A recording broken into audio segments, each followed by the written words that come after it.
'Twas the month before Christmas, and all through Hollywood not a creature was stirring, except a parade. I wanted to stop you saying that so bad. I wanted to pull your mic out. Don't finish this. Don't Pull finish a Pete this. Seeger on me. I'm going electric, baby, no matter what you think. Bring in the electric cockapella. It won't stop lighting up. Won't stop lighting up my pants. My heart. Everybody's favorite holiday tradition, a march through 90-degree weather in November. Yay. The Hollywood Christmas Parade is a heartwarming tale of cheer and goodwill that was rooted in an attempt to boost sales. Commercialism and Christmas together on one day? Yeah, the nerve. What is this? What, have the naughty elves taken over Christmas? The ones that really like money? The ones that Hitler hated? A few of mine are rooted in that sort of, commercialism grossness. But hey, It's all about the money. Money. Write that checks. Money. 1920s, Hollywood. Dreams are being made left and right. What's not being made? A profit. Yep. And not the profit that came on Christmas. He was being made, if you know what I mean. The studios were doing fine in Hollywood, but the local businesses on Hollywood Boulevard struggling, not doing so good. No one's buying kinky boots and not tickets to Kinky Boots. No, those are selling. Are people buying snow globes that say Hollywood? Are people buying fake Oscars? The snow globes melted because it was so hot, and the Oscars also melted because it was so hot. So keep in mind, at this time in the 20s, Broadway downtown was in its heyday, and everyone was doing their shopping there, not on the new and unproven Hollywood Boulevard. Eye rolls. The local merchants on Hollywood Boulevard understood this, and in 1924, they banded together as a subset of the Hollywood Chamber of Commerce, the people who brought you the Walk of Fame, to form the Retail Merchants Bureau. Float. Not yet. Their strategy was to promote Hollywood Boulevard to the world as the world's largest department store. I love how this area, along with the Hollywood sign, when they want to advertise, they go to the nines. We're going to blow up a building, so you want to buy bricks. We're going to blow this building up, so you better buy everything inside of it before we do. And also, your kids are in there, and you have to buy their way out. You have to buy the locks. Yeah, you have to buy the rope that's tied them up if you want to get them off. So a good way to do all of this was to draw in as many shoppers as they could during the most wonderful shopping season of all, Christmas time. Oh, what? So they started decorating the street during that time of year to make it a more enticing place to come shop. But in 1928 was when they decided to jolly things up a notch, and a guy named Harry Bain gathered money from the business owners and the Hollywood Merchants Association and the Chamber of Commerce to buy 2 live reindeer from the LA County Park Department. Yep. It's real. It's really happening. Miracle on Hollywood Boulevard. It's really happening. Gee golly. My golly. Oh my golly. Oh my golly. So these reindeer would be kept in a barn at Hollywood and La Brea. Gunpoint. You try flying away. If you try calling Rudolph, just do it. I dare you. We can't see him because of the smog. Rudolph, with your nose so bright, please cut your way through the smog. So they were kept in a barn at Hollywood and La Brea for public viewing for the Christmas season, but their real purpose was to draw a sleigh carrying Santa Claus and a different celebrity every night until Christmas. They also brought in 100 fir trees from Big Bear and lined the stretch of Hollywood Boulevard from Vine to La Brea with them. Oh, neat. The Otto K. Olison Illuminating Company, located at Selma and Vine, then decorated the trees with a total of almost 10,000 lights, making it the most brightly lit street in the world at the time. So the businesses on the street got in the spirit also and started putting up holiday displays even better than the ones their neighbors were doing. Everyone was trying to one-up each other. Yeah. The Pig and Whistle had a choir singing in it every single night. God. A whistling choir made of pigs. That's why the name came. They had no name. What are we going to call this place? Well, why don't we name it after this weird freak show we're putting on every night? It was called Fisties before, but they had to change it. So at the very first event, it had Santa being carried on a chariot down the brightest street in the world by 2 live reindeer sitting next to an actress named Jeanette Loff. Merry Christmas. Oh, Mama, is that Jeanette Loff? Yes, son, and that's her producer right next to her. The West Coast Christmas Carol is pretty horrendous, and it doesn't make a lot of sense, but boy, did we sell a lot of copies of it. Tiny Tim is a hot actress, just trying to make it in this crazy world. Tiny Tina. So then, this continued every night of the season with a different minor movie celebrity taking the reins next to Santa Claus. This is sad. It is pretty sad. Yeah. Once New Year's Day hit, the trees got replanted at the Hollywood Bowl. Jeanette Loff continued on her path to modern-day obscurity. Santa went back to jail, and the reindeers were shipped to the glue factory. And the holiday season was officially over. And this was the first time this strange procession was made a consistent thing, but it seems that a less formal version of it went on for the couple of years before 1928. This got things going, but there was already a Christmas parade downtown with floats that tens of thousands would go see, so Hollywood needed to up its game. And if there's one thing Hollywood knows how to do, it's beat downtown into submission. Yeah. No one's going to the damn Cecil anymore. They're going to come up here where we murder people. To the Roosevelt, where Fred Mertz dies. So in the 1929 edition, Mayor John C. Porter officially renamed Hollywood Boulevard Santa Claus Lane for the month of December. It was legal. Like, businesses changed their address to show, like, no, we're not 123 Hollywood Boulevard. We're 123 Santa Claus Lane. Ho, ho, ho. Please give me money. This was a good start. And then the Depression hit. As usual. There was no parade in 1930, but by jolly, they made a point of coming back the next year, and point they made on December 12th, 1931. But this year was different. It was no longer going to be a month-long, drawn-out death march of Santa and soon-to-be-dead starlets. The Christmas celebration in Hollywood was going to take place on one night only. Okay, one night only. Santa Claus is coming to town. One night only. That's how you sell it. One night only. Yes. Everything must snow. Go ahead. Oh, cockapillar. I get it. Like a centipede. Like a cockapede. The old sleigh and the tired reindeer, those were gone, and they were replaced by an actual float complete with a sleigh for fake reindeer, yes, which you don't have to feed as much, a snow machine, and a PA system to scream at shoppers, all brought to you once again by Otto K. Olesen. But the 1932 parade on December 10th was when it actually became a full-blown parade. It wasn't just this weird fat man going on this hunk of garbage down Hell Street. Was it Don Rickles with a beard just floating around yelling at everyone? Hey, you, Merry Christmas. Yeah, Cuba. First off, the 1932 one, it was given an official name, the Santa Claus Lane Parade. I like that. It also had its first Grand Marshal, Joe E. Brown. The guy from Some Like It Hot, who used to play baseball against the Cubs on Catalina. The guy who wants to marry Jack Lemmon in the movie and in real life.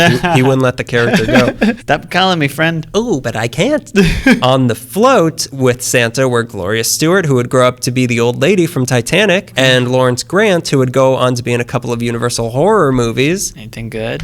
No. But in this one, it wasn't just the Santa float. American Legion Post 43 also lent their color guard and drum and bugle corps to march alongside it, and also more celebrities that we don't know of. But the biggest change this year was the absence of the Big Bear trees. Problem was, the trees kept dying and or getting hit by cars, so they replaced them with metal wreaths that they put on the light poles, each one with a picture of a celebrity that was going to be in the parade. Wow, okay. Yeah, so like those like soldiers that we've lost. But Christmas just isn't Christmas without a nice woodsy tree. So they put up one 16-foot, 750-pound metal tree on the street covered in lights that were flipped to the on position by the Grand Marshal. And then you all had to go home when the lights are on. Shut your doors. The marauders are out. Let's all gather around the metal triangle, kids, that lights up. Yeah. Gong, gong. And it probably has like a horrible buzzing sound like the one we're listening to right now. But as the 30s went on, much like Santa's waistline, the parade just kept getting bigger and bigger. 1933 expanded to include not just the floats and celebrities, but also bands, equestrian teams, and city officials. The USC Trojan Marching Band joined the parade. They eventually got rid of the weird headshot wreaths and replaced them with something better, but equally strange, big metal trees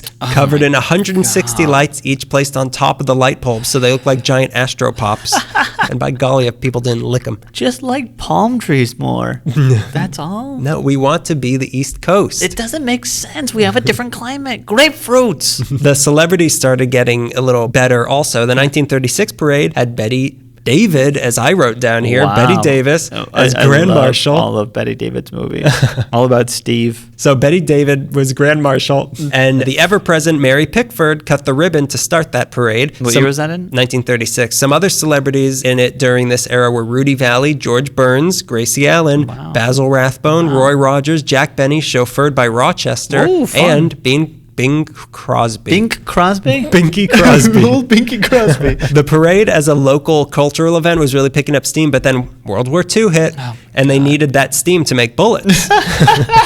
Between 1942 to 44, the parade was suspended because the Grinch went and invaded Poland. But during this But during this time, people still wanted Christmas to happen in Hollywood, and what they got sounded kind of like a nightmare. Those astropop trees were prime bullet material, so those were gone, but instead they put up 4-foot tall cardboard chimneys with giant paper mache Santa heads popping out of them all the way down the street. Like decapitated heads impaled to keep Santa away. To keep Santa away, yeah, the real Santa. This is what we did to your predecessors. Come no further, fat man. You're not welcome here. And instead of a parade, one of the souvenir shops set up something called an elf grotto. No. No. And the scariest part, there was no further elaboration on what that was. Welcome to the elf grotto. There is no escape. The only grotto I'm familiar with is the one at the Playboy Mansion, and to make it an elf grotto just grosses me out. Hats on, nothing else. Once 1905 rolled around and the Grinch had swallowed a cyanide pill in a bunker in Berlin, Hollywood was ready once again to get this parade going. They poured $120,000 into it with Bob Hope and Jack Benny as grand marshals, and a record 300,000 people came out to watch it. Oh, wow. Yeah, well, the war was over. Everyone's back home. The 1946 parade had Grand Marshal Gene Autry riding his horse Champion down Hollywood Boulevard in front of the coming Santa float. And as he was riding, he heard kids shouting, "Here comes Santa Claus, here comes Santa Claus." Not long after, he went into a recording studio and recorded a song inspired by those chants. Here comes Santa Claus, right down Santa Claus Lane, which is the name of the street. Wow. Yeah, that's where the song came from. That's a Hollywood legend. You're talking Hollywood legends now. We're talking Hollywood legends here. And 1948 was another milestone as the parade became the first local parade televised to the people of Los Angeles. It was broadcast only in Hollywood. The rest of the 40s and 50s showed steady interest in the parade. It was expanded to include more floats and bands and celebrities. Clowns and animals got invited also. In 1956, 500,000 people came to watch it with Red Skelton as Grand Marshal. But starting this year, they weren't allowed to have any more lighted trees on the street because the fire department said the wiring wasn't safe. Good that crazy industrial wasteland Christmas is done. In 1958, there were over 150 celebrities in it, but already the caliber of star was going down. The most memorable name from that year was Betty White. Through the 60s and 70s, the parade started losing its popularity and they couldn't wrangle as many celebrities as they used to, but in 1978, they made one last-ditch effort to save the parade from the holiday oblivion that Hanukkah and Kwanzaa live in. The Hollywood Chamber of Commerce asked the owner of the Western Costume Company and big Hollywood promoter John Golden for tips on how to revamp the parade. His plan? To basically rebrand the parade to emphasize the celebrity aspect of it. No, don't do that. That's stupid. Who do you think you are? It's Hollywood. Hollywood. Hollywood. Greg, we're in Hollywood.